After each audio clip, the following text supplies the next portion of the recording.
ఎవరు కొంటారన్నా? నీకెందుకు రారా బావ కొంటాడు? అక్క పల్నాటి పందెం కోళ్ళు జాతర వచ్చింది కదా, తీసుకుంటావా? ఏమోరా మీ బావని అడగాల. బావనే కదా ఉండి అడుగుతా. ఎందుకురా కాకాలు అరుచున్నావా? ఏమైంది చెప్పు. తలుక్కోమంటా నీ సెట్ లో హీరో ఉన్నట్టు బావా. సర్లే ఎందుకు నువ్వు చెప్పు. పల్నాటి పందెం కోళ్ళు సూపర్ ఉంటాయి, తీసుకోబావా. ఏం అవసరం లేదు. అవి పల్నాటి కోళ్ళు అంట, మా దానికి వచ్చి అమ్ముతా అంటే రేట్ అడుగుతావే. ఆడోళ్ళు అడిగితే అనవసరమైన తీసుకోవాలా? సర్లే ఎంతకంత? 10,000 బావా, నీ కోసం 5,000కే మాట్లాడుకొని తీసుకోండి. 10,000 ఎందుకురా? 10,000 ఏంది మా తమ్ముని దగ్గర బేరం మాడుతున్నావే, చెప్పిన తెచ్చి తీసుకోరాదా? వద్దని నేను పోతాను పో. నువ్వు అవమానం చేయొద్దు. 10,000 5,000కే మాట్లాడుకొని తీసుకొచ్చినా తీసుకో. అంత రేటు మాకేం అవసరం లేదులే, మీ ఇంట్లో కూడా జాతర కదా, నువ్వు తీసుకో.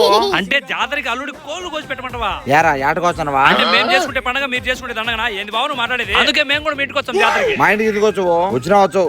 సర్లే లాస్ట్ కి ఎంతకి చెప్పు. లాస్ట్ 6,000 బావా. ఇందాక 5,000 చెప్పింది. మరి 5,000 అయినా లెక్కలేదు రేపు రాపో. తీర్చవా లుంగిలో చేయబెట్టమంటావా? వద్దు, ఇమేజ్ డ్యామేజ్ అయిపోద్ది. ట్యాంగ్ అయితే ఇదో తీసుకో. బారా ఆ కోళ్ళు యాడికి ఎత్తుకోపోతున్నావా? ఎట్టా జాతర మీ ఇంటికి వచ్చా కదా, నేనే తీసుకొస్తాలే బావా.